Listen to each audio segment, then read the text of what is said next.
이렇게 분석하는 거 좋아하시고 영상에다 내용에다 다 올렸는데 꼭 끝까지 지금 이렇게 하면은 뭐 죽는다. 금리 낮았을 때 뭐 하셨어요? 그거 물어보고 싶어요. 2% 뭐 하셨어요? 제가 이거 말씀드릴게요.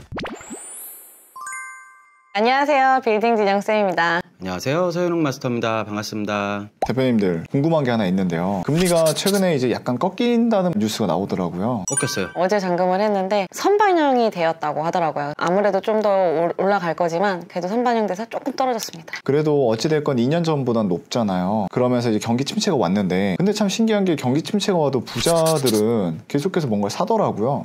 왜 부자들은 이런 경기 침체도 뭔가를 계속 사고 이렇게 돈을 벌고 있어요? 저희가 이렇게 실행을 못 하시는 분들 보면은요, 예나 지금이나 똑같아요. 저희가 건물 살 시점에는요, 금리가 이제 2% 초반이었어요. 근데 저희는 5% 6%였어도 그걸 샀을 것 같아요. 왜냐면 그때 당시에는 이제 금리가 낮았지만 이슈가 있었어요. 뭐였냐면 코로나로 인해 금리가 문제가 아니고 그때는 막 이제 건물들 다 공실 날 거다 이런 얘기들이 많았었거든요. 그래서 그때 당시에는 금리가 문제가 아닌 공실 문제 때문에 못 샀잖아요. 제가 생각하는 이제 실행을 하는 분들과 못 하는 분들의 차이점은 늘 안 되는 이유를 계속 찾아요. 근데 안 되는 이유 찾아갖고는 사실 진짜 답이 없거든요. 우리가 어쨌든 뭔가를 투자를 해봐야 그 다음 것도 이제 보이는 거고 하는 건데, 지레 겁먹고 못 되면 못하고 못 되면 못하고 언제 답을 찾을 수 있을까요? 예를 들어 지금 갑자기 이제 2% 금리가 됐다고 생각을 해보세요. 그럼 하실 수 있으세요? 저는 그렇게 물어보고 싶어요. 더 떨어질 거야를 계속 생각하시는 것 같아요. 그것도 그렇고 지금은 이제 또 그런 얘기 하겠죠. 원자재 값 상승하고 신축비 오르고 그랬는데, 그러면 이거 안 떨어져요. 저희 때도 평당 800만 원 했을 때인데 800만 원도 그때 비싸다 그랬어요. 네, 그 전에 500이면 이거 짓는다. 제가 진짜 시공사 알아볼 때 500이면 짓는다 그래가지고 제가 그 500짜리 찾으려고 진짜 얼마나 노력했는지 맞아요. 아세요? 주택 지어야 주택이 800이고 근생은 뭐 600이면 짓는다 막 이럴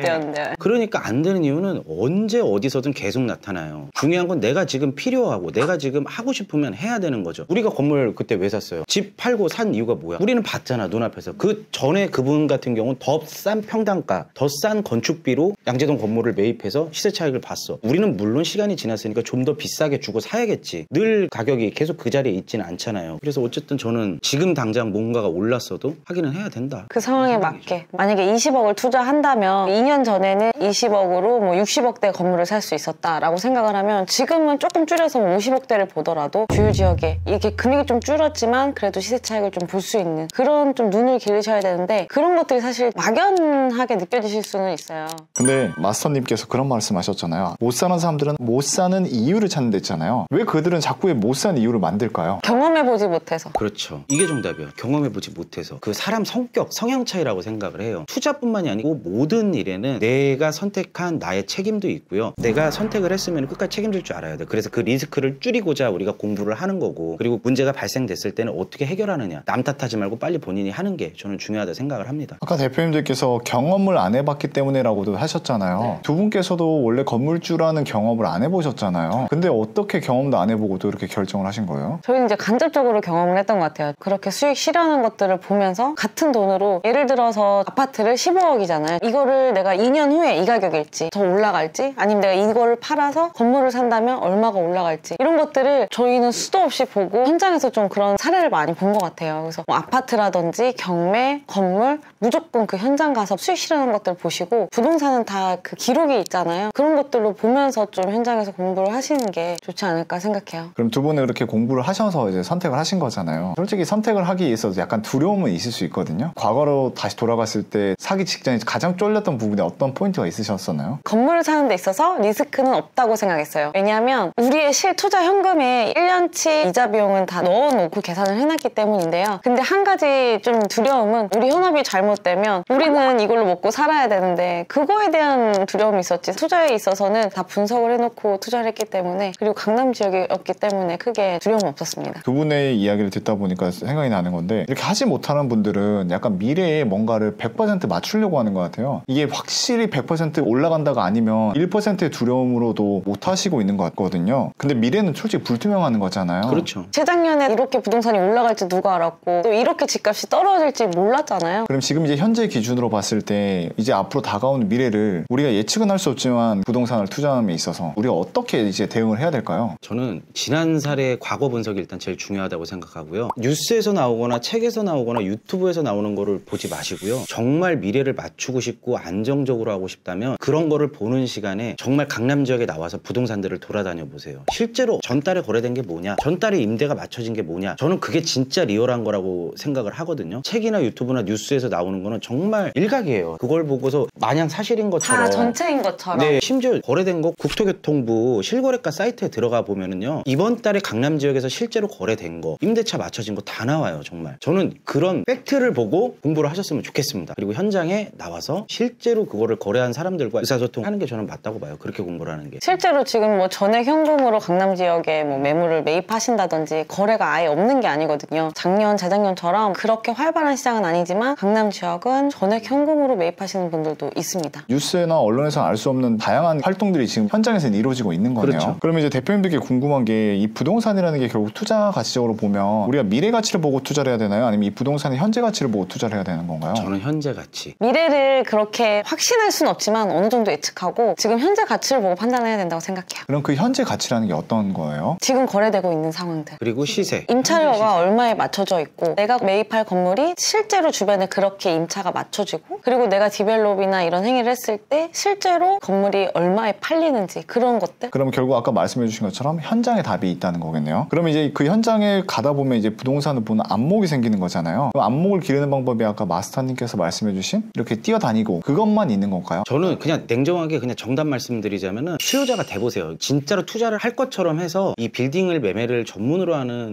중개법인들을 다 찾아다녀 보세요. 그럼 담당자들이 다 배정이 될 거거든요. 그 사람들한테, 그러니까 한두 명한테 얘기 듣지 마시고 진짜 20군데 30군데 빌딩을 전문으로 하는 이 중개인들한테 얘기를 들어보시고 얘기를 듣지만 마시고 팩트 체크를 하세요. 진짜 이게 팔린 게 맞는지, 진짜 어느 금액에 임차가 맞춰진 게 맞는지. 저는 그럼 딱 그냥 정답이 있다고 생각을 합니다. 대표님께서는요? 부동산은 진짜 이 책으로 공부할 수도 있지만 책과 일치하는 진짜 보셔야 되거든요. 예를 들어서 지금 강남의 아파트가 많이 떨어졌다 하지만 실제로 신축 아파트 가보셨나요? 많이 안 떨어졌어요. 실제로 그래서 가보셔라. 가보시는 거를 추천드리고 부동산이 너무 얼어있고 언론에서 막 얘기하지만 그런 것들만 믿지 마시고 진짜로 좀 현장에 가시면 보는 안목이 생기실 것 같아요. 그래도 이게 안 가시는 분들은 끝까지 안 가셔. 이렇게 분석하는 거 좋아하시고 영상에다 내용에다 다 올렸는데 꼭 끝까지 지금 이렇게 하면은 뭐 죽는다, 지금 하라고 얘기 드리는 거 아니잖아요. 그런 분들은 떨어질 때까지 기다리다가 결국 못 사시더라고요. 그러니까 떨어지면은 어떤 일이 발생되겠어요? 수요가 몰리겠죠. 야, 떨어졌으니까 이제 사자. 올리면은 그 값이겠어요. 이렇게 올라가죠. 그러면은 옛날 생각해서 또 못 사는 거야. 마지막 질문인데요. 지금 이 고금리 시대에서 부자분들과 부자가 아닌 분들의 질문이 어떻게 나눠지나요? 제가 제일 많이 듣는 질문이 이런 고금리에 건물을 사도 되냐 여쭤보시는데요. 두 가지 측면으로 나뉘어요. 첫 번째는 이제 아직 경험을 못 해보신 분들, 반대쪽은 이제 자산이 좀 있으셔가지고 투자를 하시려고 하시는 분들, 이렇게 두 가지로 나뉘는데, 자산이 있으신 분들을 먼저 좀 말씀드리자면 이분들은 전액 현금으로 사세요. 근데 그 전액 현금이 이분들이 갖고 있는 전부가 아니더라고요. 그러니까 예를 들어서 내가 뭐 100억짜리 건물을 사. 근데 그게 내가 갖고 있는 전부면은 엄청난 분석들을 하시겠죠. 이분들은 보면은 부동산 시세 차익을 통해서 자산가가 되신 분들이 주로 많으시더라고요. 부동산을 통해서 이제 부를 이루셨던 분들인데 이분들이 이 사이클을 알아요. 위기가 왔을 때 값이 떨어지고 회복이 됐을 때 다시 올라가고, 물론 이분들도 처음에는 이렇게 대출을 받아서 사셨겠죠. 하지만 지금 상황에서는 지금 막 아파트값 떨어지고 건물값 떨어지고 한다고 하잖아요. 그리고